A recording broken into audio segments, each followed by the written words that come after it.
A gente começa falando do caso de um furto num supermercado, dessa vez lá no Riacho Fundo 2. Acontece que, neste caso, a mão leve foi flagrada por um funcionário do estabelecimento e, quando foi questionada, agrediu esse homem sem a menor cerimônia. As câmeras de segurança flagraram a confusão e, na verdade, antes mesmo da troca de tapas, não deixam dúvidas de que ela realmente estava furtando o supermercado. A Vanessa Vitória foi até o lugar para saber como foi essa história. Boa tarde, VV. Olá, Felipe. Boa tarde para você, boa tarde para todo mundo. Foi bem aqui, viu, nesse supermercado que fica numa avenida movimentada do Riacho Fundo 2. E essa mulher passou por aqui como uma cliente qualquer, como qualquer outra. Deu aquela olhadinha básica nos produtos e aí decidiu pegar, Felipe, um pacote de linguiça e um pacote de frango temperado. E aí eu vou pegando um de cada vez aqui, vou colocar na minha cestinha, que foi o que ela fez.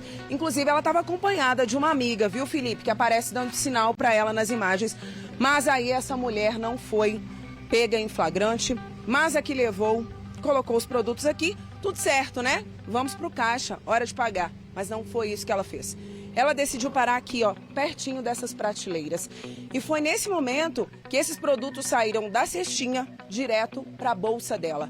E quem flagrou tudo foi o Felipe, seu xará, que estava monitorando os corredores por meio de câmeras de segurança, que inclusive, ó, só aqui tem umas 3 posicionadas aqui pertinho. Felipe, boa tarde para você. Conta pra gente, você olhou, desceu as escadas e veio aqui. Como é que foi a abordagem antes de você ser agredido? Boa tarde. Olá, boa tarde. Então, eu estava dando uma olhada no circuito interno e eu avistei ela colocando as mercadorias dentro da bolsa. Daí então eu desci. Quando eu cheguei na entrada do mercado, ela já tinha saído. Eu abordei ela na parada de ônibus. Foi quando ela me disse que eu não era policial, que eu não tinha o direito de ver o que tinha na bolsa dela, que ela não tinha roubado. E nisso ela foi entrando para dentro da minha loja, colocou as mercadorias em cima do freezer. E no momento que eu falei para ela que ela não poderia sair, porque eu já tinha acionado a polícia, ela ficou muito agressiva e tentou me agredir. E muito nervosa mesmo, e a polícia chegou no local imediatamente e foi conduzida à delegacia. No momento, você ainda fala ao telefone. Ela chega a te acertar o rosto, você dá uma esquivada. Sim, ela tentou me agredir, eu afastei. Nesse momento eu estava com a mão no telefone, né? Eu estava falando com a polícia. E aí chegou a arranhar um pouquinho o seu rosto. Pegou meio de raspão assim, mas nada assim tão grave. Mas é essa situação que a gente enfrenta aqui. E é uma coisa constante, né, Felipe? Você estava me falando que não é um caso isolado esse do sábado à tarde, não. Esse do sábado foi o último que a gente viu, mas essa semana teve mais 2 casos que eu cheguei a resolver por aqui mesmo, não acionei polícia nem nada. E você teve um que nem sempre você está ali monitorando e consegue flagrar a ação. Você só nota depois. Em um desses, a prateleira apareceu completamente vazia e depois você foi perceber que um homem passou por aqui mais de uma vez, o mesmo. Isso, teve um caso que eu percebi que determinado produto tinha... Os produtos mais caros, shampoo, condicionador que eu tenho na loja, tinha praticamente sumido da prateleira. E eu fui ver, eu falei, não é possível que vendeu isso tudo, né? E eu fui investigar nas câmeras e percebi que veio um rapaz numa quinta-feira e depois no sábado. Ele simplesmente limpou a minha seção de shampoo e condicionador dos mais caros e o prejuízo foi grande. Felipe, você me contou também que, às vezes, tem gente que vem por aqui, não é o correto, não é o certo, não imitem, não copiem, pelo amor de Deus, tá passando necessidade, pede ajuda. Mas ele me contou que, em algumas situações, desaparecem aqui das prateleiras, ele está fazendo monitoramento, algo que é uma margarina, um biscoito. E aí ele tá lá monitorando e ele percebe que é uma pessoa que está passando necessidade. Não é alguém que quer furtar para fazer o churrasco, não é alguém que quer furtar para vender droga, comprar drogas com o dinheiro que ganha desse produto. E aí, nessas situações, como é que você age? Quando você consegue realmente identificar que é uma pessoa que está passando por uma situação crítica financeiramente? Isso foi publicado esses vídeos numa rede social e o pessoal fica julgando o mercado como se o mercado fosse errado, né? A gente ajuda muitas pessoas doando cesta básica e tudo. E algumas vezes as pessoas chegam no mercado, a gente percebe que está tem necessidade, né? E a gente acaba até fazendo vista grossa, ou então aborda e fala, não, pode levar, mas não faz isso mais não. Mas assim, a maioria dos casos é esse pessoal que vem para fazer churrasco, para trocar por droga, para vender. Essa pessoa mesmo, que da última vez, que vocês podem ver na imagem, ela tentou pagar a mercadoria, ela puxou R$50 da bolsa tentando pagar a mercadoria para ver se era inocentada, né? Ou seja, ela tinha dinheiro. Ela tinha o dinheiro. Quando ela foi abordada, quando a polícia estava aqui, ela queria pagar para ver se amenizava o lado dela. A amiga dela, que aparece nas imagens, a gente sabe se é amiga, comparsa, essa daí saiu de boa. Sim, elas entraram juntas, né? E elas agiram juntas. No momento que ela coloca a mercadoria na bolsa, a amiga dela estava dando cobertura, dando um sinal para ela. Só que, assim, na hora eu não percebi, só fui ver depois, mas a gente acabou não abordando ela, que eu não tinha certeza. E aí, tanto é que quando eu corri para abordar a amiga dela, ela saiu rapidamente. Nem pagou as coisas do caixa, largou as coisas no caixa, que ela ia supostamente passar, e saiu muito rápido, com medo de sobrar para ela também. Felipe, você consegue fazer um cálculo aí dos prejuízos, desses furtos, os que você consegue abordar, algum funcionário consegue perceber, e o que vocês não conseguem notar no momento, mensalmente aí, dá para perder quanto? Eu acredito que, assim, igual nesse caso do rapaz que limpou a prateleira, a gente teve um prejuízo de mais ou menos uns R$1.500. Mas assim... Varia muito de acordo com a ação. Varia de acordo com o cidadão de bem que entra aqui, né? Mas em torno dos R$2.000, no mínimo, a gente tem prejuízo com esse tipo de situação. Ou seja, Felipe, o que era para ser esse lucro aí, né, de R$2.000 mais ou menos por mês, fica de prejuízo. E ele me contou que, assim, além do monitoramento, eles fazem algumas ações. Porque ele falou que tem alguns produtos que são bem específicos. Por exemplo, sandália de borracha para calçar. Eles levam muito, então o que eles fazem? Colocam mais próximo do caixa. Esses condicionadores também agora estão mais perto do caixa, justamente aí para tentar diminuir um pouquinho os prejuízos, Felipe, porque as ações mesmo não está dando para evitar, e não é só aqui não, é em toda a região, viu? Os comerciantes estão sofrendo muito por aqui com esses furtos.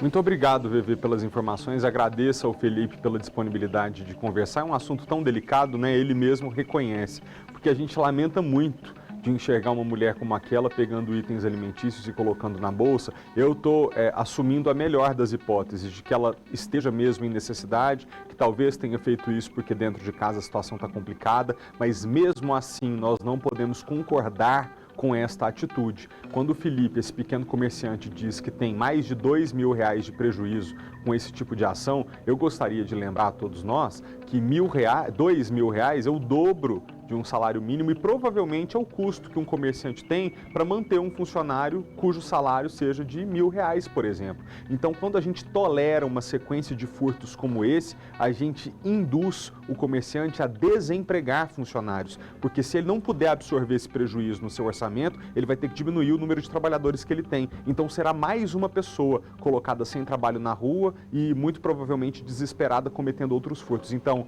a situação da pessoa não justifica a atitude dela. E a gente tem que deixar isso muito claro aqui. Fala, VV. Felipe, eu quero até complementar sobre essa situação aí, porque nós entramos em contato com a delegacia, 27ª DP, que investiga esse caso. Essa senhora que aparece nas imagens, ela tem várias passagens, Felipe. Ela tem uma condenação de junho por roubo majorado, que é aquele ali que tem a grave ameaça, sabe? Que a pessoa, inclusive, pode agir, por exemplo, com arma de fogo.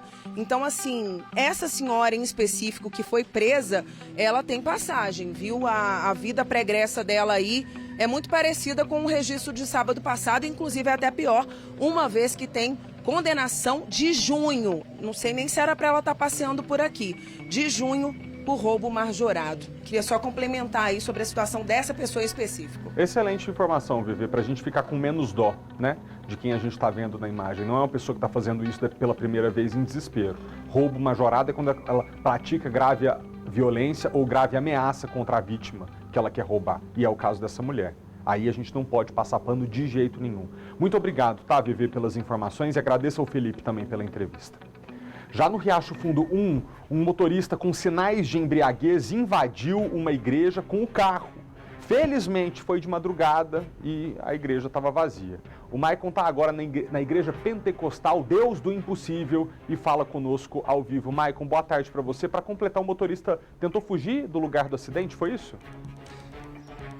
Exatamente, Malta, boa tarde para você, para todo mundo ligado no SBT Brasília. Ele conseguiu fugir, mas só pela metade. Ele ainda conseguiu sair aqui pela rua, mas algumas pessoas, ao perceber a situação e o estado em que ele estava, conseguiu trazê-lo de volta aqui para a igreja para aguardar a chegada da Polícia Militar. A gente percebe que agora está tudo organizado, arrumadinho, mas ainda dá para a gente perceber alguns estragos, a gente vai entrar para mostrar, mas para começar, aqui do lado de fora a gente percebe que até a telha acabou sendo trincada por conta do impacto, a parte da estrutura foi danificada e entrando na igreja a gente percebe que a situação fica ainda maior. Aqui na entrada era para ter aqui onde nós estamos uma porta de vidro semelhante à que tem aqui atrás de mim, mas ela acabou sendo destruída com o carro que só parou, Malta, aqui na frente. Ele chegou atropelando todas essas cadeiras que estavam posicionadas, na verdade essas já são outras que precisaram ser trocadas e só parou depois de atingir aquela parede ali.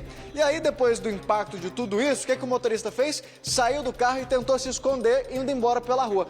Só que as pessoas perceberam o que aconteceu, foram atrás dele e conseguiram trazê-lo aqui para o local até a chegada da Polícia Militar. Só que quando esses militares chegaram, ele falou, não, sou motorista desse carro não, eu sou passageiro, o motorista também correu e não sei o que aconteceu.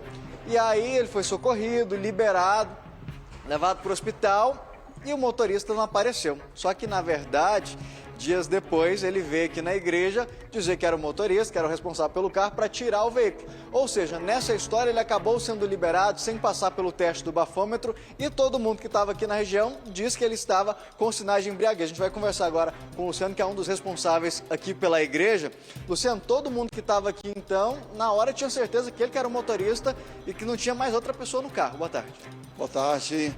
Sim, aparentemente sim, seria ele, mas ele falou que não era ele, que era uma outra pessoa, era um amigo dele.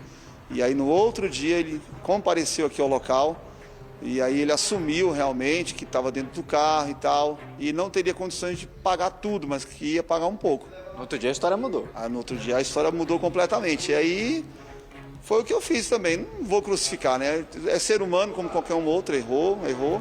Aí ele acertou ali que ele derrubou a coluna, a porta, como você acabou de falar, e ficou por isso aí. O restante a igreja vai ver o que faz para arrumar. A gente tem até as imagens do estrago aqui. Felizmente o acidente aconteceu durante a madrugada e não tinha ninguém aqui, né, Luciano? Sim, graças a Deus não tinha ninguém, era por volta de 1h30 da madrugada e graças a Deus, a gente atribui isso ao Senhor mesmo, foi um grande livramento. O que deixou vocês chateados foi a forma como a situação foi conduzida, que para vocês ele tinha que ter passado por um teste do bafômetro, por outra situação aqui. Sim, deveria. A gente ficou assim também um pouco chateado que os policiais que abordaram aqui à noite, inclusive a gente registrou uma ocorrência, mas não tem nem nome dos policiais. A gente nem sabe quem foi que veio aqui. E vocês acham que ele tinha que ter sido conduzido de outra forma, outro procedimento, não sido liberado? Com certeza, deveria ter o nome dos policiais certinho lá, não tem. Enfim. Foram os próprios fiéis que decidiram que o carro ia continuar aqui para ser retirado só quando o motorista se apresentar. Sim, porque até então que chegou aos meus ouvidos que os policiais liberaram ele, deram a chave para ele e falou para ele retirar o carro. E todo estrago ia ficar aqui, só que aí os fiéis falaram, não, você não vai sair daqui enquanto não aparecer alguém aqui, o carro só vai sair daqui quando a gente resolver essa situação. E aí seguraram a chave. E aí no outro dia, Malta, esse homem chegou aqui, ó, na verdade eu sou o responsável sim, eu não dou conta de pagar tudo, mas vou resolver conforme eu dou conta. Nós entramos em contato com a Polícia Militar, que enviou a nota, Malta, dizendo o seguinte, que os policiais atenderam a ocorrência, mas que quando chegaram aqui, esse homem de 49 anos disse que era o passageiro, que não sabia quem que era o condutor, e assim ele foi conduzido para o hospital de base devido à gravidade dos ferimentos. O caso também está sendo investigado pela Polícia Civil. Como é que é? A pessoa que apareceu aí era passageiro, não sabia quem é que estava dirigindo o carro? Isso, a pessoa que estava aqui no carro quando os policiais chegaram, esse homem de 49 anos, virou para os policiais, olha, eu não estou dirigindo, eu sou só o passageiro e eu preciso ser atendimento, eu preciso ir para o hospital. E assim ele foi conduzido para o hospital de base, mas liberado pelos policiais, segundo os fiéis, sem passar por teste do bafômetro nem nada. E aí no dia seguinte, esse mesmo homem que disse que não era o motorista chegou aqui para o responsável para a igreja dizendo, é o seguinte, eu realmente errei, não dou conta de pagar com tudo, mas a gente vai resolvendo aí o que der. Vamos lembrar ele que mentir é pecado, né? Mentir pro pastor da igreja parece que é um pecado um pouquinho mais... Então? Que é isso? Mas me impressiona muito os policiais terem atendido essa ocorrência, visto ele dizer que é o passageiro e não terem ido atrás do motorista, porque é bom a gente lembrar que esse acidente aconteceu no momento que a igreja estava vazia, mas a imagem mostra a velocidade com a qual esse carro se chocou contra essa igreja pentecostal, e se tivesse ali gente dentro da igreja, se fosse um momento de culto, a gente estava falando aqui de uma tragédia muito mais grave. Realmente tem que ser apurada, inclusive, a conduta do Estado no momento que abordou esse motorista, que tinha que ter sido levado para poder fazer o teste do bafômetro e que a ocorrência fosse devidamente registrada. Bom, que pelo menos agora ele pague o prejuízo que deixou para a igreja, né? Que não é possível que os fiéis, que nesse momento de crise já lutam para poder manter os seus templos, para poder manter o lugar onde vão ali se conectar com a espiritualidade, com Deus, ainda vão ter que arcar também com o prejuízo causado por um motorista que aparentemente estava embriagado e que perdeu o controle do próprio veículo. Isso é inadmissível. Obrigado, tá, Maicon? E agradeça ao nosso entrevistado pela presença ao vivo. Que coisa! Não estava dirigindo o carro, não. Era fantasma, sumiu. Segunda-feira, né? Fazer compra de mercado, vencer a semana, mas está difícil enfrentar a inflação nossa de cada dia.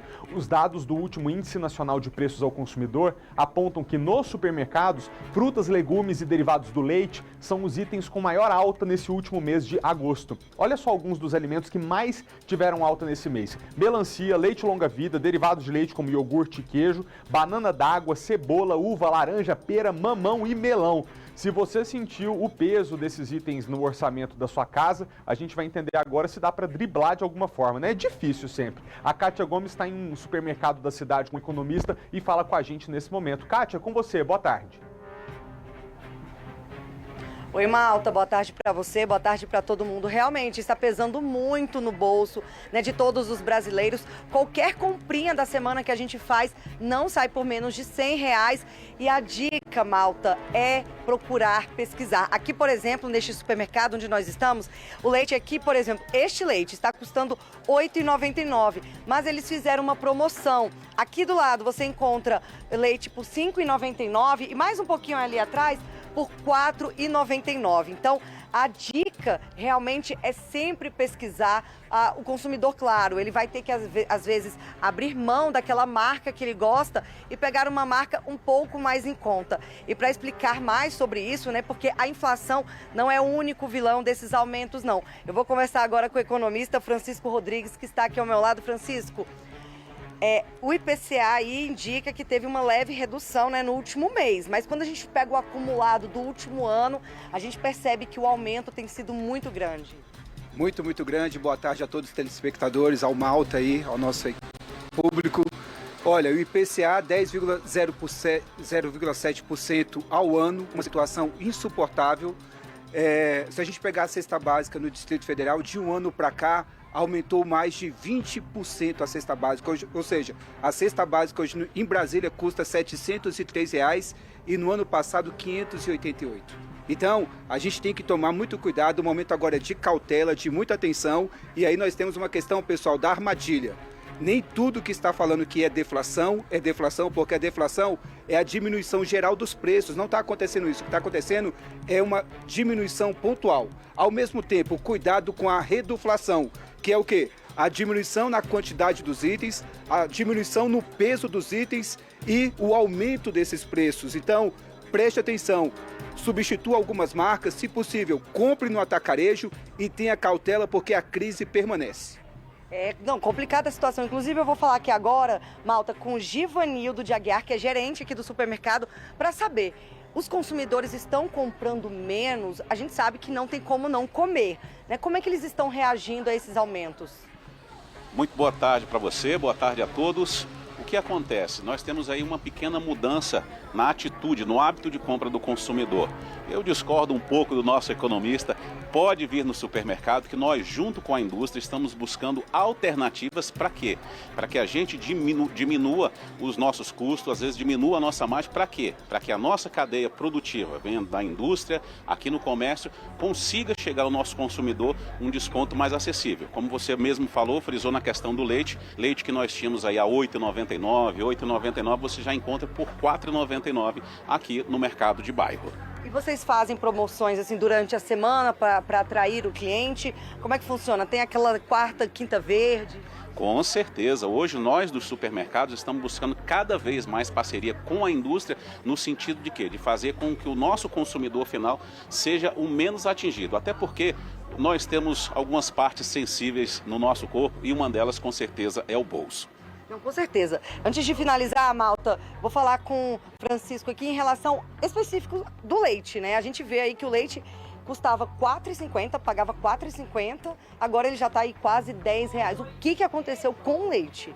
Olha aí, em relação ao leite, nós temos que ver uma questão de choque sanitário, que foi a questão da pandemia, e o choque da guerra entre a Rússia e a Ucrânia, ou seja, os insumos da produção do leite aumentaram, o dólar está oscilando o tempo todo, e isso está impactando para o produtor e para o consumidor. No entanto, que na cadeia produtiva, até a Associação do Leite tem falado que muitos produtores vão deixar de produzir o leite porque está insuportável, ou seja, chegamos a 1 litro do leite especial a mais de R$10. Eu respeito o gerente do mercado, é muito importante sobre isso, mas existe uma guerra entre os mercados de bairro e os atacarejos, cada um com a sua estratégia. E aqui, pessoal, nós temos que atentar que não existe promoção, tá tudo muito caro e você está sentindo no seu bolso, então o momento é de cautela, economizar e evitar principalmente desperdício de alimentos. Tá certo, então, Francisco. Muito obrigado pelas informações. Então é isso, Malta. O consumidor precisa fazer a parte dele, precisa pesquisar. E, claro, se puder trocar aquela marca preferida por uma mais em conta, vai ajudar no bolso. Só para terminar botando panos quentes, Kátia, é importante que o consumidor tire alguns momentos da semana para entender o que para ele faz sentido. Porque há mercados de bairro e mercados de bairro, há atacarejos e atacarejos. Então, talvez um telespectador nosso encontre bons preços no mercadinho do lado da casa dele. Talvez outro já ache o mercado do lado muito caro. Num atacarejo que ele frequente, o preço pode estar bom, no outro pode estar caro. Então a gente precisa pesquisar, porque aí se a gente descobre se para nossa realidade, onde a gente vive, os estabelecimentos que a gente frequenta, é melhor escolher o pequeno mercado ou o grande mercado. Muito obrigado, tá, Kátia, pelas informações. Gente, um acidente no sábado realmente impressionante. Você vai ver, uma carreta atingiu uma boiada e parte do gado morreu.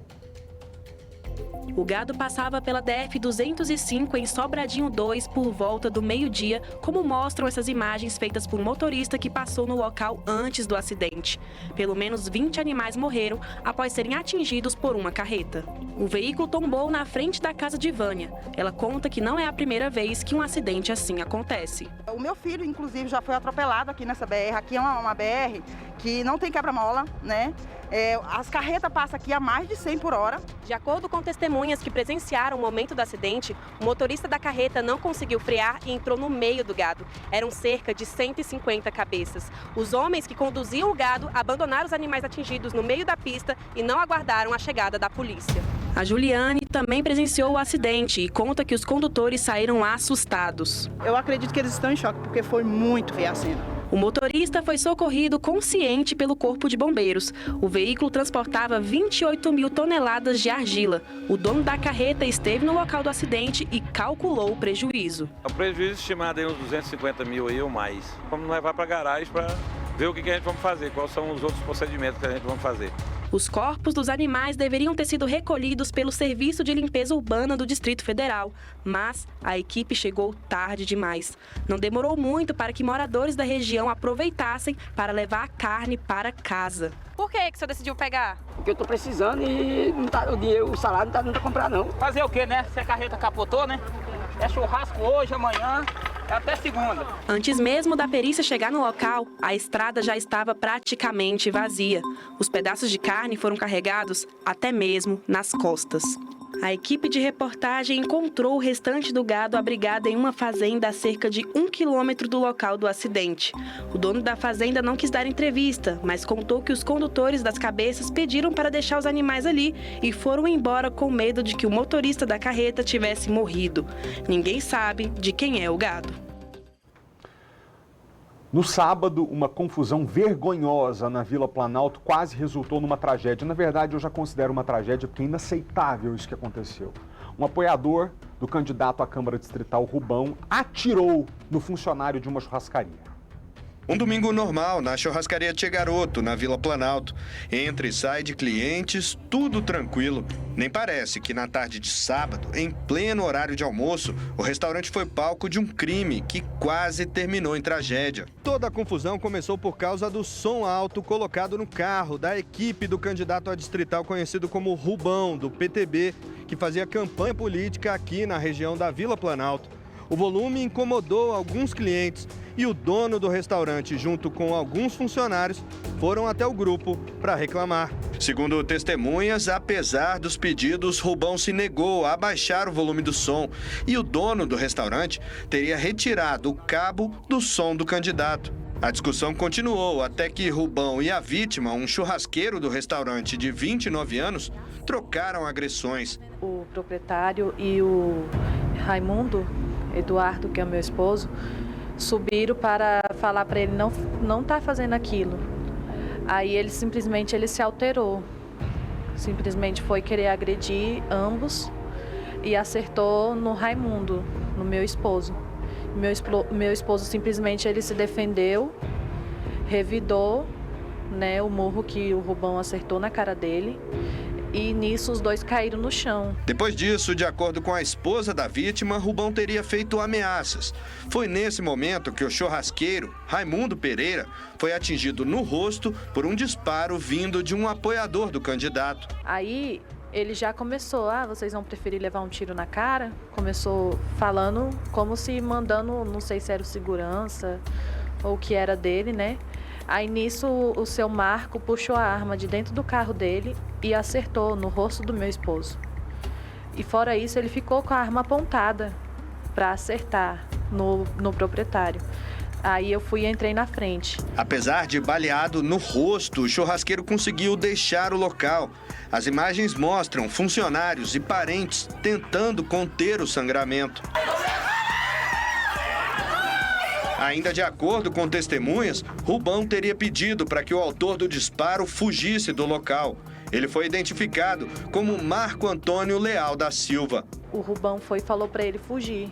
Foge, sai daqui. Aí nisso ele saiu, caminhando lentamente com a arma, parece seguindo para a casa dele, que até então é do lado do restaurante que tem lá perto. Rubão permaneceu no local até a chegada da polícia. A arma de fogo não foi localizada, mas munições foram encontradas no carro. O candidato foi detido, pagou fiança de R$3.000 e foi liberado.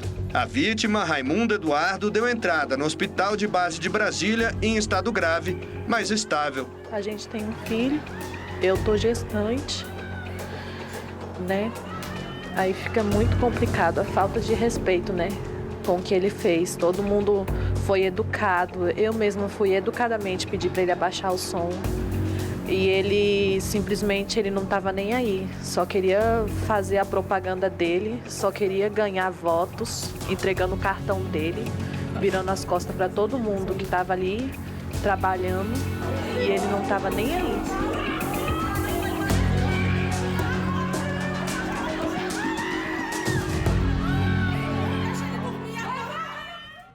É inacreditável.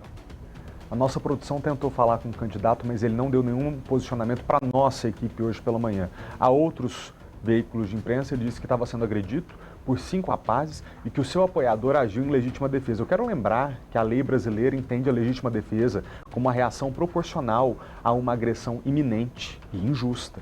Se ninguém estava agredindo ou ameaçando esse homem com uma arma de fogo, é inconcebível utilizar uma arma de fogo para tentar se defender. Agora a gente trata de eleições 2022.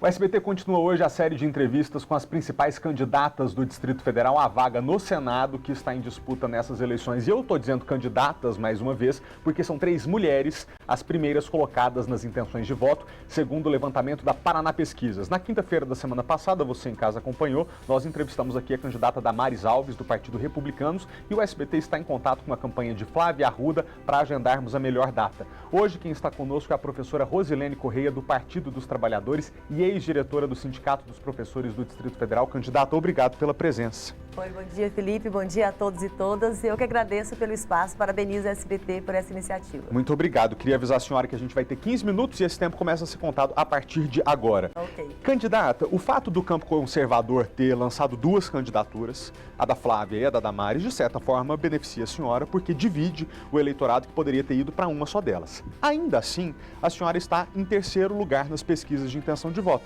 Eu queria começar falando da viabilidade da sua campanha. A senhora acredita na possibilidade de uma virada nas eleições ou a senhora já entende que a sua candidatura não tem chance de vencer? Não, de forma alguma, muito pelo contrário. Eu acho que as últimas pesquisas, elas ainda mostram, na verdade, conhecimento. Quem são as pessoas mais conhecidas? Eu não sou deputada federal, não fui ministra, sou uma ex-sindicalista, como você bem lembrou aqui, e eu não tenho dúvida de que as pessoas também do Distrito Federal estão fazendo a mesma leitura que o resto do país, de que precisamos de mudanças, mas mudanças para melhorar. E essa mudança vem com o presidente Lula. As pesquisas aqui já apontam o presidente Lula numa outra posição, que é exatamente o que nós já esperávamos. Então, a população do Distrito Federal está fazendo a mesma leitura. E na medida que isso está acontecendo, naturalmente, aqueles que estão apostando na volta do presidente Lula, por ser, sim, aquele que nós precisamos para recuperar o Brasil, vai também fazer a opção pela Rosilene na medida em que estão tomando conhecimento de que tem uma senadora do Lula aqui no Distrito Federal. A senhora acabou de mencionar a sua trajetória como sindicalista e também como professora. Aí eu lembro ao telespectador e a senhora também que no Senado são muitos os temas e os assuntos que a senhora vai ter que lidar. Economia, orçamento, relações exteriores, saúde pública. A senhora se sente preparada para representar o Distrito Federal no Senado, que, convenhamos, é uma vaga muito nobre, por ser cada estado só tem 3 representantes? Sem dúvida. Na verdade, o Senado ele foi pensado para isso, né? Para ser exatamente a área do equilíbrio. E é isso que nós estamos precisando no Brasil, ter mais senadoras e senadores que tenham essa capacidade. E a educação, ela te prepara muito. E eu não tenho dúvida, Felipe, que o que nós precisamos é de uma senadora que tenha compromisso com o povo, daquilo que o nosso país precisa. E a educação é, sim, o carro-chefe de tudo isso. Agora, é claro que nós não podemos deixar de falar da economia. Não é aceitável que nós estejamos pagando aí R$8, R$9 no litro de óleo, enquanto nós somos os maiores produtores de soja. Não é possível não discutir o meio ambiente, que isso o mundo inteiro está preocupado, olhando para o Brasil, e nós podemos ter geração de emprego sustentável. E nós aqui no Distrito Federal temos uma responsabilidade enorme. A nossa biodiversidade aqui é gigante, nós precisamos ter esse olhar também. Então você falou muito bem, o Senado ele vai para além da experiência de professora e de sindicalista, mas é preciso ter ali uma mulher que vá defender a classe trabalhadora, que defenda o Estado forte, que combata qualquer iniciativa de privatização, por exemplo, porque as respostas já estão vindo, que nós estamos pagando no valor da gasolina, do gás de cozinha, nós estamos pagando esse valor do botijão de gás pela política que foi adotada na Petrobras. É essa política que nós temos na economia brasileira hoje, que é para empobrecer mais ainda, para desempregar, para gerar fome. 33 milhões de brasileiros passando fome é a maior prova de que essa política está errada, e eu estarei lá do lado do presidente Lula para nós termos uma outra realidade que inclusive já vivenciamos aqui no nosso país. A senhora estará lá ao lado do presidente Lula, do ex-presidente, se ele ganhar as eleições. Mas também é possível que a senhora seja, se ganhar as eleições para o Senado, uma senadora do DF petista num eventual governo Bolsonaro. E aí, qual vai ser a sua postura? Bom, com o presidente Lula, o país já está tomando essa decisão. As pesquisas mostram isso, que o país quer o presidente Lula de volta, e nós estamos muito otimistas que isso acontecerá, porque o Brasil precisa. Se eventualmente isso não acontecer, eu me tornando uma senadora, certamente eu estarei lá para combater, por exemplo, jamais adotarei uma política de orçamento secreto como a deputada e ministra na época, Flávia Arruda, adotou, foi grande articuladora disso. Jamais deixaria também, seria conivente com uma política como foi o caso do Ministério também da Mulher e da Infância, de que deixou de executar 70% do seu orçamento em plena pandemia. Então, que proteção à mulher nós estamos falando? Como é que eu posso me apresentar como uma mulher para ocupar lugar na política que não tenham como prioridade a proteção à mulher. Nós temos no Distrito Federal um dos lugares de maior número de feminicídio. Isso é inaceitável e é resultado de falta de políticas públicas, é resultado de incentivo à violência e que quem está compondo esse atual governo sustenta esse projeto, que é o projeto da violência, da fome, do retrocesso. Então, eu sendo senadora e, eventualmente, um governo bolsonarista, certamente eu farei parte daqueles que hoje temos lá exemplos disso, que combatem e que nós ainda conseguimos manter muitos direitos da classe trabalhadora, inclusive não estamos numa situação pior, porque ainda temos, mesmo que em minoria, mas pessoas sérias fazendo a política brasileira. Candidata, quando a senhora menciona o orçamento secreto, ambas as candidaturas, tanto do PT quanto os opositores, têm também tratado do orçamento secreto no contexto de corrupção. Eu já quero tratar disso com a senhora, mas antes, já que a senhora levantou o tema, quais são as principais questões, os principais problemas que a senhora enxerga nas suas candidaturas adversárias? Bom, primeiro é isso, eu acho que é um resumão, sabe, Felipe? Porque o país vai muito mal, a saúde vai mal, a educação vai mal, nós só temos cortes na educação, você só tem desemprego, você tem tudo muito caro, a inflação altíssima. Então, nós temos um desmonte do Estado brasileiro, você vai procurar saúde pública, você não é atendido, assistência social, você não é atendido. A emenda constitucional 95, que estabelece teto, como é que você estabelece um teto nas áreas mais essenciais para a vida das pessoas? E essas pessoas que estão aí, que compõem esse governo, são isso, elas representam isso. Então, Flávia Arruda e Damares, elas representam e sustentam esta política. Portanto, votar em uma delas significa aprovar o atual projeto político do nosso país e eu tenho certeza que os eleitores do Distrito Federal não comungam com isso e não vão sustentar essa política. Por isso que eu estou muito otimista, sim, de que a partir do momento em que eu estou sendo apresentada também como essa alternativa, a opção será essa, porque estaremos do lado certo, porque queremos um Brasil melhor e queremos um Distrito Federal melhor que nos orgulhe. E para isso nós temos, sim, pessoas se apresentando para a política, como é o meu caso para o Senado. Candidata, é óbvio que a corrupção no Brasil não se resume a um partido. Claro. Mas também não observar que o PT protagonizou o escândalo de corrupção também não condiz com a verdade. Qual é a postura da senhora com seus correligionários, com a sua candidatura e diante de casos de corrupção que a senhora venha a analisar se for eleita?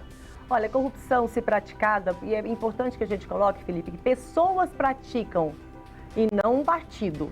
Né? Todos os partidos têm várias pessoas, portanto, e as pessoas é que cometem a corrupção. Então, não é o PT que é o partido corrupto, mas pessoas. E essas pessoas estão sendo julgadas, estão sendo condenadas ou não, como é o caso do presidente Lula, que tudo foi uma farsa e está provado, tanto é que ele está em liberdade, está livre, fora de qualquer acusação, livre de qualquer acusação, e candidato e é o preferido nas pesquisas para voltar a ser presidente. Então, é claro que a minha posição é de combate à corrupção, seja de que partido for, e que as medidas cabíveis sejam adotadas.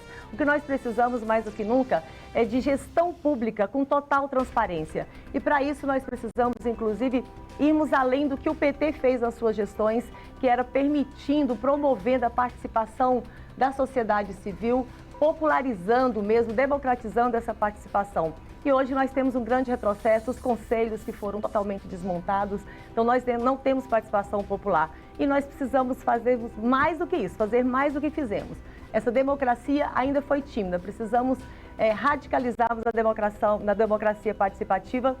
Isso era uma das minhas defesas. Eu tenho dito, inclusive, que percebo um Senado que se mantém muito elitizado, muito distante das pessoas, porque ele foi pensado para ser assim. Só que nós estamos em pleno século XXI e nós precisamos, de fato, exercer essa democracia e o meu compromisso é de um mandato em que seja próximo às pessoas, que as pessoas se sintam ali, sintam e percebam a importância que tem o Senado na política brasileira. Candidata, na última quinta-feira, sua adversária Damares Alves esteve aqui e fez um aceno ao eleitorado de esquerda, dizendo que a política de combate de prevenção às drogas não seria uma bandeira de um lado ou de outro, mas de todos, e argumenta que a prática do governo petista, especialmente nas cartilhas a que ela se refere sobre a redução de danos, ensina os adolescentes a utilizarem drogas. Eu gostaria de fazer o contraponto, já que ela se dirigiu ao seu eleitorado cativo, dizendo que se eles são contra as drogas e querem prevenir o uso de drogas na adolescência, que votassem nela e não nos candidatos do PT. Bom, Felipe, ótimo que você tenha abordado isso aí, porque primeiro vamos recuperar aqui quem foi o governo que mais investiu na educação e na saúde preventiva, inclusive. Aquela cartilha, vale destacar, ela é uma cartilha que foi feita para servidores da saúde, para ser utilizada nesse ambiente e que era muito assim, porque você não pode negar que, lamentavelmente, nós temos dependentes químicos no nosso país e que você precisa cuidar deles. E cuidar significa, inclusive, alertá-los de certos manuseios, vamos dizer assim, até que você possa, de fato, tirá-los daquele mundo, daquele vício. E é isso que nós fizemos. Então, o que a candidata Damares tem feito é uma distorção, como fizeram também em 2018 nas eleições com Haddad, né, com tantas mentiras, quantos fake news. Isso é desonesto, pegar um material que é um material didático, sim, de um programa de saúde que tinha um objetivo, aquilo nunca foi enviado para as nossas escolas, para os nossos adolescentes. Esse é o ponto de crítica dela. Isso nunca foi enviado para as escolas, isso é uma mentira. Eu desafio, inclusive, a mostrar em qual escola do país nós entregamos, distribuímos aquele material. Aquilo ali é um material específico para a saúde e é um conteúdo necessário para você evitar que os danos sejam ainda maiores. E é claro que isso tudo cercado, somado a isso, medidas de saúde para cuidar dessas pessoas. O que não pode é hoje nós ignorarmos. Por onde você anda, você vê inclusive usuários largados pelas ruas e nenhuma medida adotada pelo governo, pelo presidente da candidata Damares e Flávia Arruda, nenhuma medida para recuperar essas pessoas. Porque, inclusive, recuperar, cuidar dessas pessoas é gerar emprego, é não deixar a gente passando fome. E o que você vê é o contrário. Feche os olhos, ignoram essa realidade. Então, quando a gente fala em cuidar da família, cuidar dos adolescentes, eu preciso, Felipe, ter políticas para gerar empregos, porque você vai cuidar da família quando um pai de família, uma mãe de família ter emprego para levar comida para dentro de casa. Isso sim é proteger a família brasileira. Antes de tudo, é ter uma boa escola, sim, mas é ter emprego para suas famílias, para que essas crianças não precisem ir para o sinal, vender ou ficar com cartazes pedindo ajuda, como eu tenho certeza que você vê isso várias vezes no dia andando pela capital do país. Não, tá um horror. Deixa eu caminhar aqui para uma última pergunta com o nosso tempo. Violência nas escolas, candidata. A ONG Nova Escola elaborou um estudo que aponta que 7 de cada 10 profissionais de educação já se depararam com agressões no ambiente escolar. Essa é uma realidade nacional que se vê aqui no Distrito Federal também. Considerando que a legislação brasileira realmente é muito branda, quando um adolescente de 16, 17, 18 anos comete um crime grave dentro da escola, a prática é que ele não tem uma punição que a família da vítima imagina que ele deveria ter tido. Dado que isso é posto, eu gostaria de perguntar à senhora qual é o caminho para a gente retomar a paz no ambiente escolar. Olha, o meu sindicato, do qual eu fui dirigente e que nos conhecemos, inclusive, nessa época do sindicato, nós temos uma campanha de combate à violência no ambiente escolar, porque nós entendemos o seguinte, é preciso, inclusive, proteger a escola. A nossa campanha, o nome inicial foi Quem Bate na Escola Maltrata Muita Gente, porque a escola somos todos nós que estamos ali dentro, né? E todo mundo precisa estar protegido. Só que nós precisamos de combater a violência na sociedade. Nós precisamos de medidas e políticas públicas para que a violência não aconteça em lugar nenhum. E que, principalmente, que ela não venha se resolver dentro da escola. Hoje o que nós temos são pessoas violentas e aí o ambiente escolar acaba propiciando isso porque nós temos uma convivência diária durante todo o ano. Então, lamentavelmente, isso acaba vindo para dentro das escolas. Mas o que nós temos, principalmente nesses últimos períodos, é um incentivo à violência. Como é que eu posso falar em combater a violência, em cuidar da nossa juventude, se eu sou, que eu já ouvi da candidata Damares, dizer que a gente combate a violência e que ela é a favor, que a política dela é, inclusive, ser favorável a liberar o uso de armas para proteger as pessoas do bem. Eu quero perguntar, que nós acabamos de assistir aqui, aquele trabalhador não era uma pessoa do bem? Porque quem estava usando uma arma e deu um tiro, quem tem uma arma é porque pode sim ter a intenção de matar. Quem atira quer matar. Então, eu não consigo ver combate à violência com liberação de uso de armas.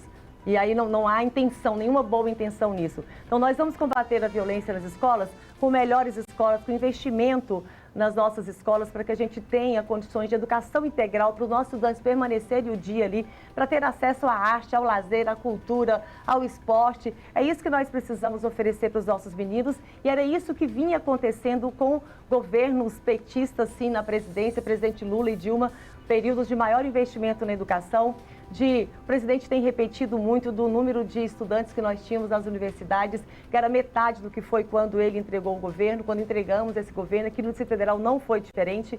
Então, combate à violência também se faz a partir de políticas públicas. Nós precisamos, sim, de ter polícia nas ruas, lamentavelmente, para nos dar mais proteção. Não é dentro da escola. Na escola, a gente combate a violência investindo na educação, oferecendo uma melhor educação para os nossos estudantes e valorizando seus profissionais. Eu preciso interromper a senhora para dizer que a senhora tem 24 segundos para se dirigir diretamente aos seus eleitores. Bom, então em 24 segundos o que eu quero pedir é que o eleitor do DF e a eleitora procure saber quem é a professora Rosilene Correia, senadora do Lula e de número 133. Certamente você encontrará uma trajetória que vai te dar todos os motivos para me dar o seu voto. E é isso que eu te peço aqui, o voto para nós termos um Distrito Federal que possa nos orgulhar. Sem violência, com muito amor, mas com muito emprego e muito arroz e feijão no prato de todo mundo. Obrigado, candidata, pela presença. Muito obrigado por ter vindo ao SBT. Eu gostaria de lembrar ao nosso telespectador que nós já estamos em contato com a campanha da candidata Flávia Arruda para que ela também possa estar aqui presente e possa esclarecer a você de casa diretamente os temas que marcam cada uma das candidaturas. Obrigado mais uma vez, boa semana para a senhora. Obrigada. A gente vai fazer um rápido intervalo e volta já. Hoje, 29 de agosto, é o Dia Nacional de Combate ao Fumo. Além da preocupação com o cigarro convencional, médicos alertam para que os males, que o dispositivo eletrônico pode provocar, principalmente nos jovens. Todas as versões de cigarro são potencialmente perigosas para o surgimento de várias doenças, como afirma este especialista. O uso do tabaco está ligado a pelo menos 20 tipos de câncer. 90% das pessoas que têm câncer de pulmão fumam. Então, existe um fator agressor imenso do organismo que altera a nossa célula, nosso DNA e faz desenvolver diversos tipos de câncer, como o do pâncreas, o da bexiga e outros tipos. Mesmo assim, virou moda entre alguns, principalmente os jovens, o uso do dispositivo eletrônico. De acordo com uma pesquisa do Ministério da Saúde, 1 em cada 5 pessoas, na faixa dos 18 aos 24 anos, utiliza este tipo de cigarro, que não é permitido no país. Desde 2009, a Agência Nacional de Vigilância Sanitária proíbe a comercialização, importação e a propaganda de todos os modelos de dispositivos eletrônicos para fumar. Mas não é difícil encontrar quem use.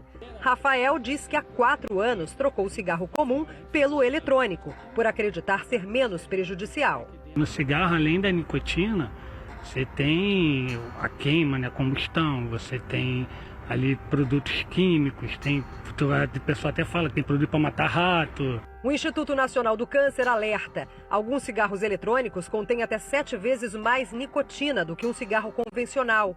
Usuários do dispositivo têm 42% mais chances de sofrerem um infarto e o dobro do risco de desenvolverem asma e pneumonia. Um vaporizador de 1.500 tragadas equivale a 5 maços. O cigarro eletrônico faz tão mal quanto o cigarro convencional, ele tem uma forma diferente de funcionar, mas ele produz uma infinidade de substâncias tóxicas, de substâncias cancerígenas, ele tem impacto na saúde das pessoas, sistema cardiovascular, pulmonar, enfim.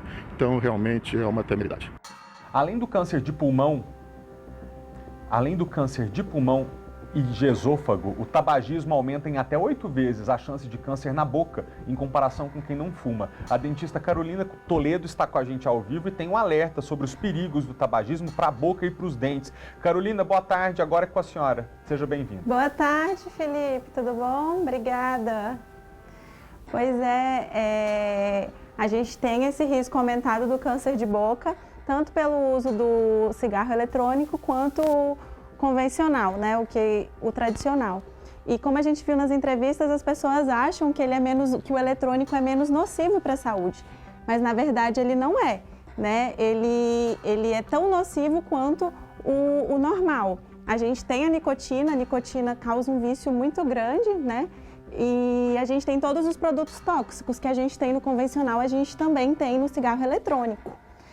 Além do câncer de boca, a gente tem um risco aumentado para algumas outras doenças bucais, como, por exemplo, a doença periodontal, que acomete gengiva, osso, o mau hálito, aquela pigmentação que os pacientes reclamam nos dentes, na gengiva.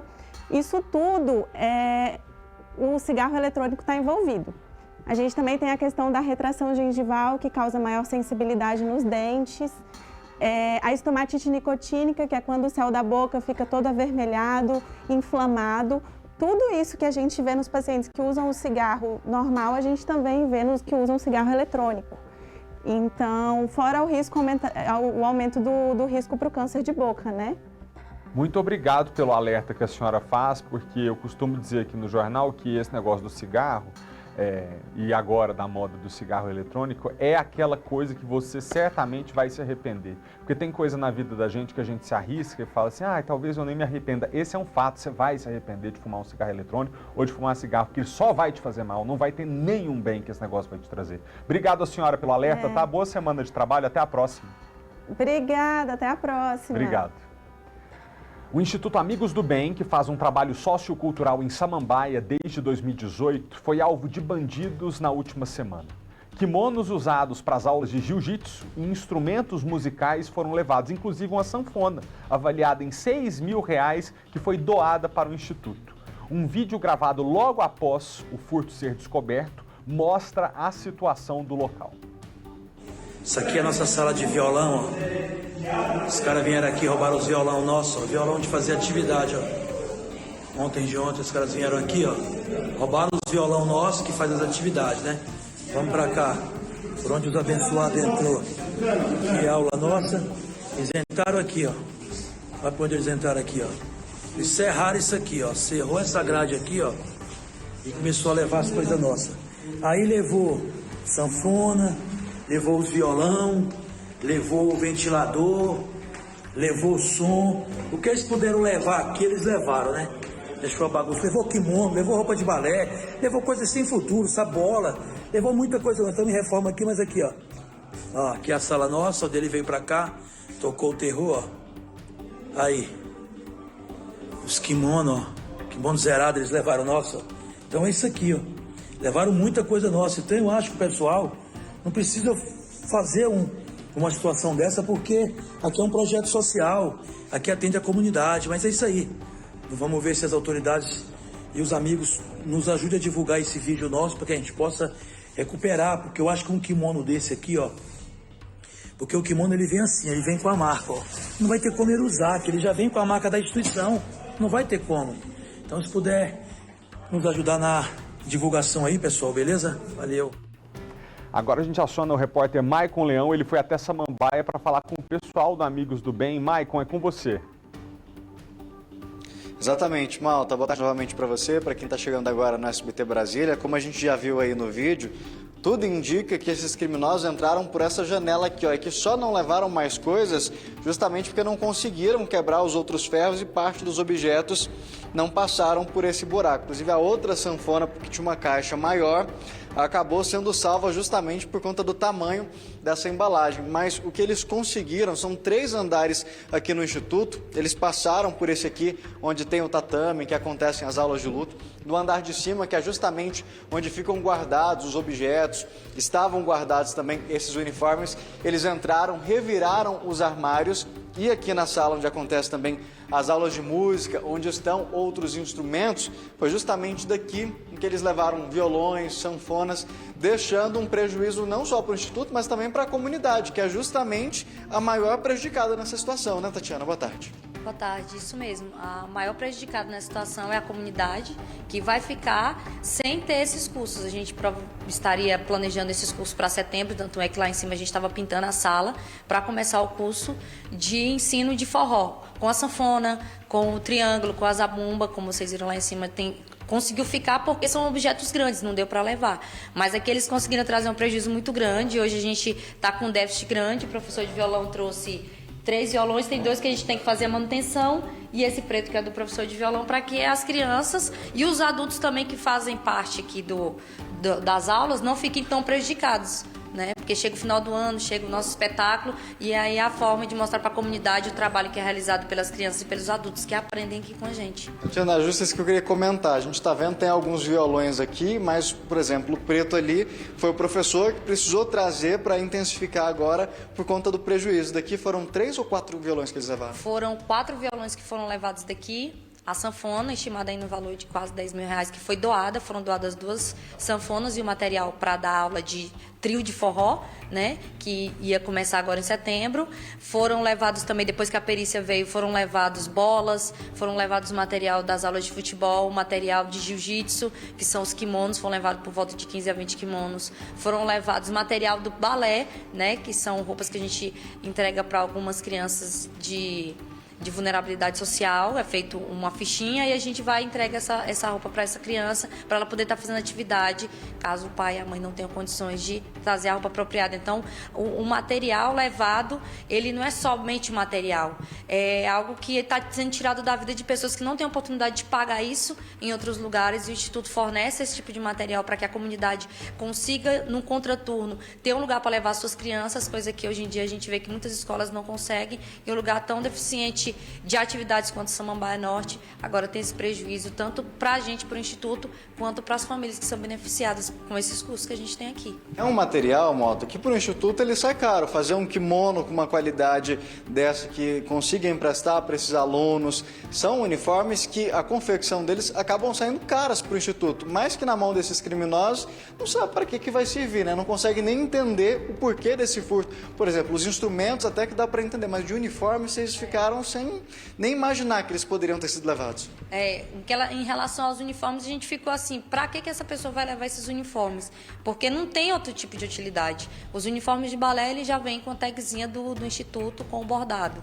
O do jiu-jitsu, ela vem com uma tag atrás do Instituto. Porque, como você falou, o uniforme de jiu-jitsu, por ser um material caro, a gente faz com que essa confecção seja do material melhor possível, porque a gente empresta. Caso a criança ou o adulto não consiga, o jovem não consiga dar continuidade de curso, a gente recebe o material de volta, é enviado para uma lavanderia, eles fazem a limpeza e a gente passa para uma outra família poder estar fazendo esse tipo de atividade, que às vezes é tão sonhada dentro da casa e pode ser uma oportunidade de um atleta no futuro, né? A gente não sabe. A gente só dá as ferramentas para dar o início. Ou seja, né? Obrigado, Tatiana, pela participação. E, Malta, fica aquele alerta. A gente já ficou aí, avisado que tanto o uniforme do balé quanto do jiu-jitsu tem as marcas aqui do Instituto. Então, começou a ver aí, tem um costuradinho lá diferente, um bordado que foi raspado. Já desconfia, porque você pode estar comprando um produto que foi furtado e que tirou a oportunidade de muitas crianças de estarem aí construindo um futuro brilhante. Furtar de quem mais precisa, né, Maicon? Muito obrigado, pelas informações. Que coisa mais triste. Continuando aqui com o nosso conteúdo, pais de uma criança autista denunciam terem sido expulsos de um clube por levarem comida especial para o filho que tem transtorno do espectro autista. Kátia Gomes fala com a gente agora sobre esse caso que aconteceu na Cidade Ocidental. Kátia, é com você. Boa tarde. Oi, Malta, boa tarde para você, boa tarde para todo mundo. Pois é, era para ter sido um dia de diversão, mas a família acabou saindo constrangida do clube depois que foram expulsos, porque o menino de 4 anos, né, a mãe do menino, o pai também do menino de 4 anos, levaram um alimento especial que a criança precisa consumir. Como ele tem autismo, ele come um determinado tipo de alimento. Logo na entrada ali do clube, eles já foram informados que não poderiam entrar com alimento, mas abriram uma exceção justamente porque o menino tem autismo. Só que ali no decorrer do passeio, outro funcionário foi até a família e falou que não. Ou eles iriam embora, ou eles teriam que deixar o alimento ali com segurança. Aí, claro, né, a família não iria deixar a criança com fome. Para dar mais detalhes do que aconteceu, eu vou conversar com o pai do menino de 4 anos, né, que sofreu tudo isso, foi vítima, né, Bruno Augusto, que está aqui ao meu lado. Bruno, uma boa tarde para você. Que situação constrangedora, né? Você passou com a sua esposa e com o seu filho. Vocês chegaram lá e já de imediato já informaram que o filho de vocês tem autismo? Boa tarde, primeiramente. A gente, antes de pensar em ir ao parque, verificamos nas redes sociais, primeiramente, se eles eram inclusivos. E tudo dizia que sim. Quando chegamos lá, passamos pela revista, o funcionário viu nossa sacola com as comidas do Daniel, ele falou que nós não poderíamos entrar. Foi quando apresentei a carteira de identidade dele, onde consta o CID de autismo. E ele entrou em contato, segundo ele, com os supervisores, e liberaram a entrada, porém disseram que nós teríamos que diminuir o volume da sacola e os itens que não entrassem iam ficar do lado de fora, identificados, para que nós pudéssemos retirar na hora da saída. Ok. Descemos, fomos até o estacionamento. No estacionamento, um dos funcionários que estava na situação toda, com uma camiseta identificada como brigada, ele viu, né, a situação. Eu informei ele ao sair do carro, né, que meu filho era autista, que as comidas deles ficariam dentro do carro e quando ele sentisse fome eu voltaria para pegar. Ele falou ok. Passamos para a área das piscinas e ficamos um determinado tempo, trocamos de área, porque tem 2 áreas de piscina, trocamos de área e meu filho ficou com fome. Na verdade ele ficou com fome porque ele viu outra criança comendo salgadinho. A mãe ofereceu, mas a gente recusou. Nisso o funcionário veio atrás de mim na hora que eu fui pegar a comida dele, que é um salgadinho, e ele informou que eu não poderia entrar. Eu já fui munido com a carteirinha de identidade na mão e falei pra ele, olha, meu filho é autista e já foi autorizado pela recepção. Ele falou, beleza. Aí segui. Quando cheguei na área de piscina, ele novamente falou que teria que retirar o salgadinho do meu filho. Eu falei que ele não ia retirar porque ele já tinha sido liberado e era um direito dele por lei. Ele falou que ia entrar em contato para verificar. Entrou em contato, nisso a gente já estava indo pro toboágua, que meu filho queria ir. E eu estava com minha filha no colo. Fui numa passada mais lenta, a mãe dele, do Daniel, foi com ele na frente e já estava subindo pro toboágua. Esse mesmo funcionário volta e informa que se nós não entregássemos as comidas, nós teríamos que sair do parque. Falei, então tá bom, então nós vamos sair do parque, porque meu filho não vai ficar aqui sem comer. E vocês não poderiam estar fazendo isso. E aí começou a discussão, minha esposa ficou alterada, porque foi uma situação humilhante. Eles trataram a gente com deboche. Um chegou até a me chamar de filho. Mas aí aconteceu tudo o que aconteceu, apareceu uma viatura, nós tentamos registrar um boletim de ocorrência, eles informaram que não poderia ser feito ali, teríamos que nos encaminhar até uma delegacia mais próxima, dentro do Goiás. E fomos embora, outra situação vexaminosa na hora da saída para receber o dinheiro de volta, porque o funcionário não queria devolver, falou que não tinha sido autorizado. E tratando minha esposa com deboche, falando ela tomar água, se acalmar com um tom de riso.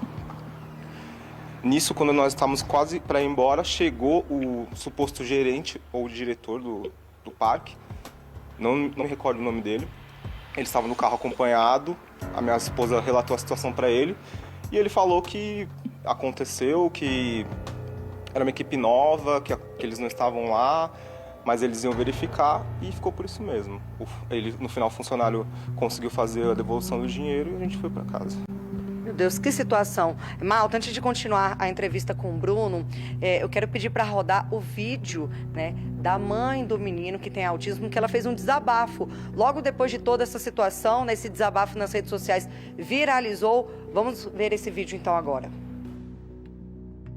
A gente está sendo expulso do Águas Correntes Parque por ter entrado com a comida do Daniel. Daniel é uma criança autista que tem restrições alimentares e não come qualquer coisa, tem seletividade alimentar severa. O Daniel só come um tipo de salgadinho e alguns tipos de biscoito. A gente foi autorizado a entrar no parque na portaria com os lanches dele, revistaram o carro inteiro e autorizaram a gente a entrar com alguns das coisas que ele come.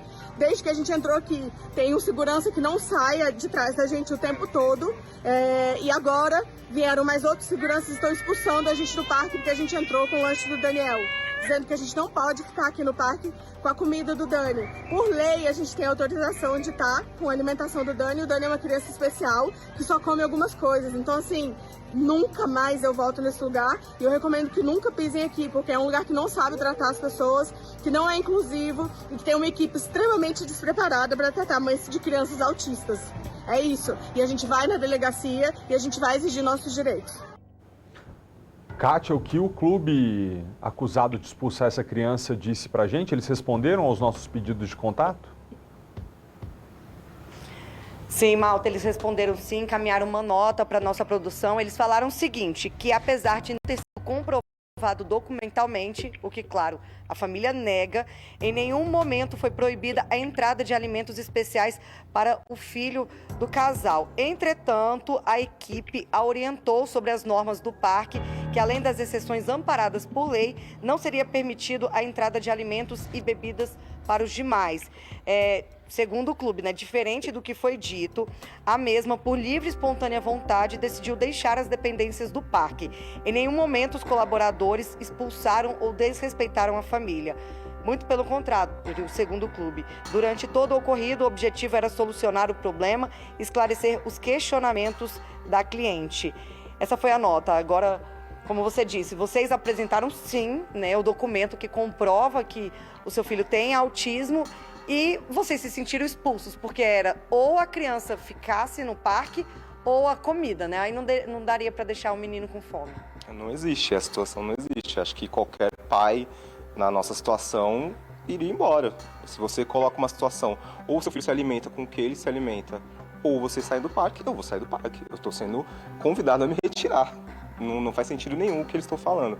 E, além disso, essa informação que o documento não foi apresentado não é procedente, porque nós apresentamos tanto na entrada do parque, quanto nas outras vezes onde fomos questionados. Então, não procede.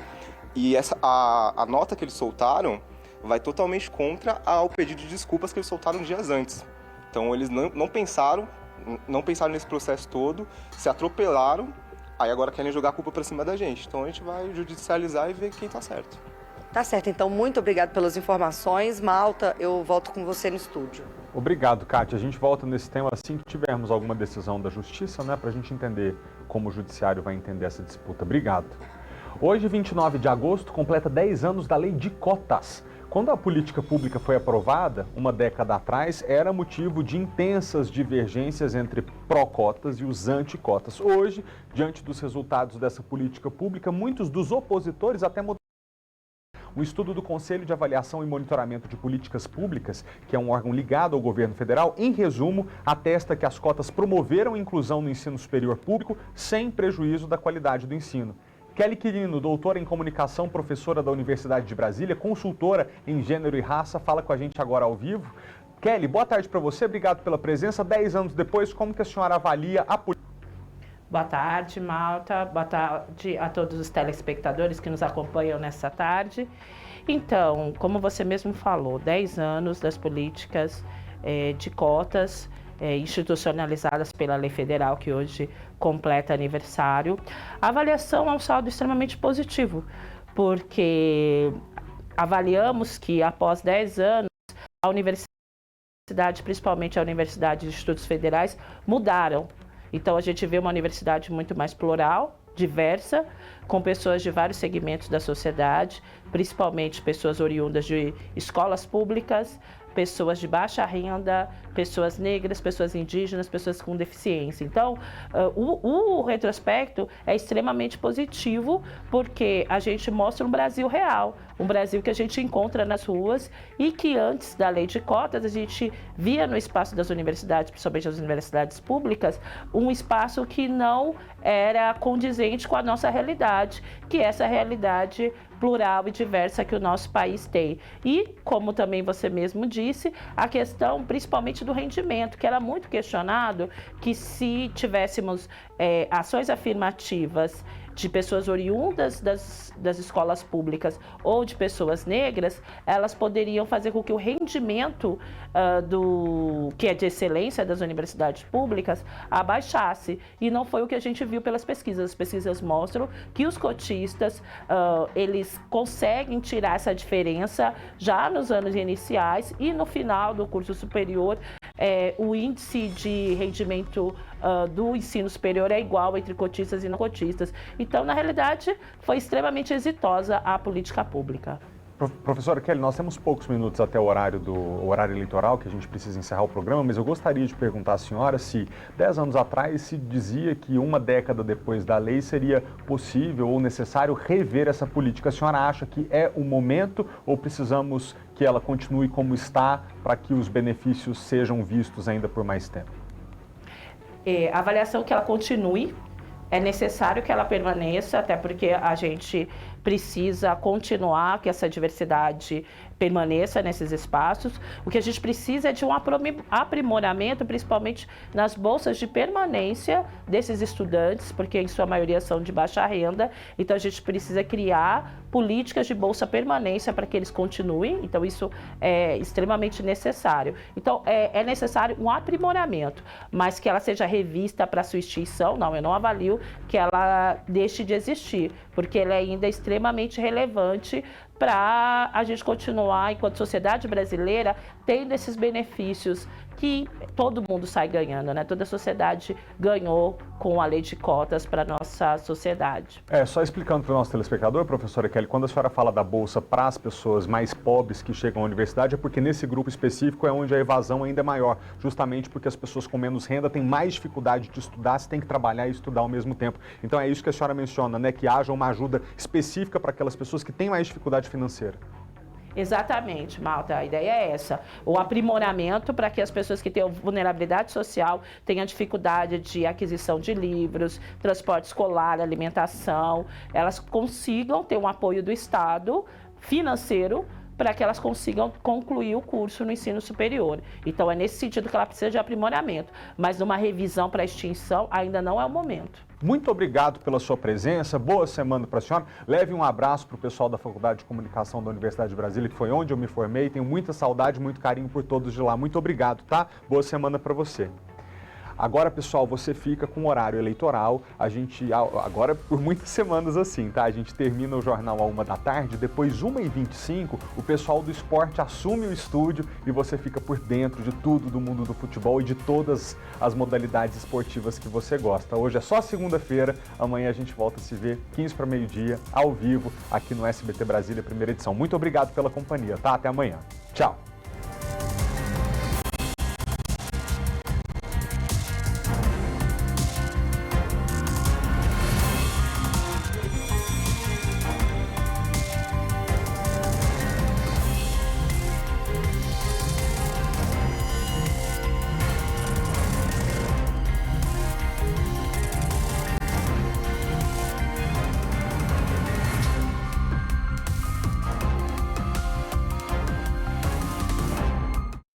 Interrompemos nossa programação para